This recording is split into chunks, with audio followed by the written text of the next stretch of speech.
Welcome to this special press conference on Operation Sindoor. We will begin with opening statements by the three senior officers to my right here, who have been directly overseeing operations during Operation Sindoor. A very good evening to all of you, ladies and gentlemen. You are all by now familiar with the brutality and the dastardly manner in which 26 innocent lives were prematurely terminated at Pahalgam on the 22nd of April. When you combine those horrific scenes and the pain of the families that the nation witnessed with numerous other recent terrorist strikes on our armed forces and defenseless civilians, we knew that the time had arrived to make yet another compelling statement of our resolve as a nation. Operation Sindoor was conceptualized with a clear military aim to punish the perpetrators and planners of terror and to destroy their terror infrastructure. The precise images of these engagements on that fateful and historical night have already been showcased during the first press statement on the 7th of May that was helmed by our Foreign Secretary. I have no doubt in my mind that we achieved total surprise, and those strikes across those 9 terror hubs left more than 100 terrorists killed, including high-value targets such as Yusuf Azhar, Abdul Malik Rauf, and Mudassir Ahmed that were involved in the hijack of IC-814 and the Pulwama blast. The Indian Air Force played a major part in these strikes by engaging some of these camps, and the Indian Navy provided wherewithal in terms of precision munitions.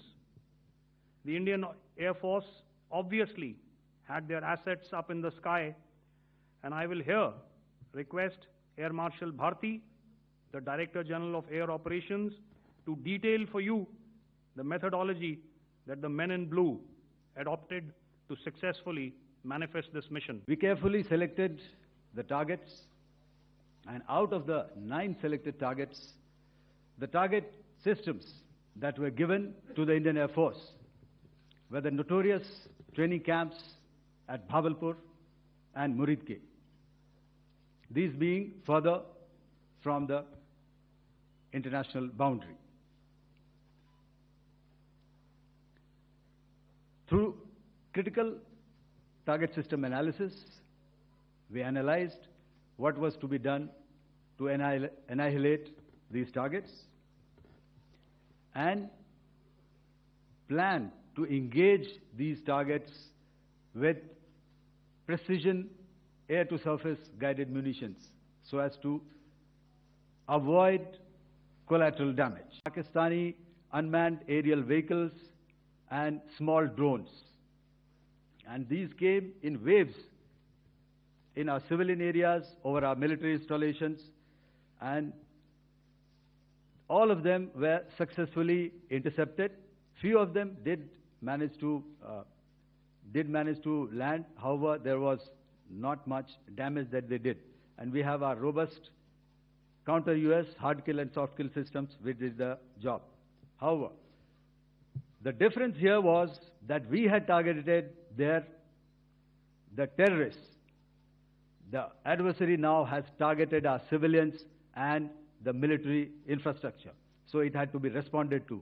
On land, we also undertook certain measures such as deployment of air defense and electronic warfare assets to establish an integrated grid with the Indian Air Force, and I have seen and heard some of you wax eloquent about the benefits of such an architecture when it comes to negating and combating air intrusions.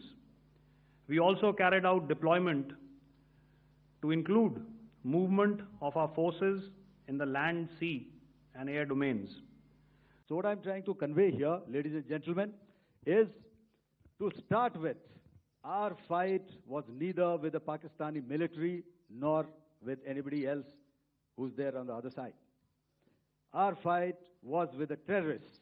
We neutralized the terrorists that we selected to be neutralized, and thereafter, we only maintained the air defense posture. However, we were relentlessly pounded by waves after waves, night after night, by his UCAVs, by his drones, and by his other unmanned aerial systems. And that left us with no choice but to retaliate, and yet our retaliation was calibrated, it was graduated, and it was proportionate. In the aftermath of the cowardly attacks on innocent tourists at Pahalgam in Jammu and Kashmir by Pakistani-sponsored terrorists on 22nd April, the Indian Navy's Carrier Battle Group, surface forces, submarines, and aviation assets were immediately deployed at sea with full combat readiness in concert with the joint operation plan of the Indian Defence Forces. You may be aware that we tested and refined tactics and procedures at sea during multiple weapon firings in the Arabian Sea within 96 hours of the terrorist attack.